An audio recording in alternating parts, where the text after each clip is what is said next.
అని స్టార్ట్ చేసింది వైసీపీ ప్రభుత్వం. ఆ రోజు ఏదైతే తప్పులు చేశారో దాన్ని కర్మ అనుభవించవచ్చు తీరను. నేనైనా సరే, జగన్మోహన్ రెడ్డి గారు అయినా సరే, లేదా ఇంకొకళ్ళైనా సరే కర్మ అనుభవించి తీరాలి. ఇవాళ మరి అది గుర్తుపెట్టుకోకుండా నువ్వు 2 సార్లు ఓడిపోయావు, అదంతా అయిపోయింది.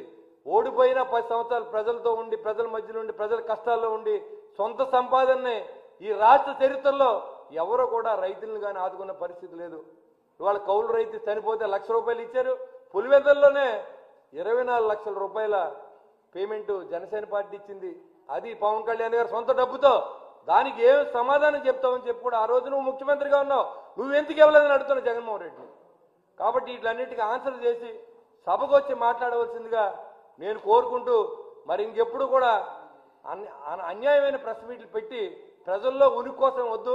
ప్రజలు ఏదైతే మిమ్మల్ని గెలిపించారో ఆ 11 సీట్లైనా మీరు ఆ ప్రజలకు సేవ చేసే కార్యక్రమాన్ని మొదలు పెట్టమని చెప్పి కూడా నేను ఎతో పలుకుతూ ఈ అవకాశం ఇచ్చిన మీడియా మిత్రులందరి దగ్గర ధన్యవాదాలు సెలవు తీసుకున్నాను. Thank you.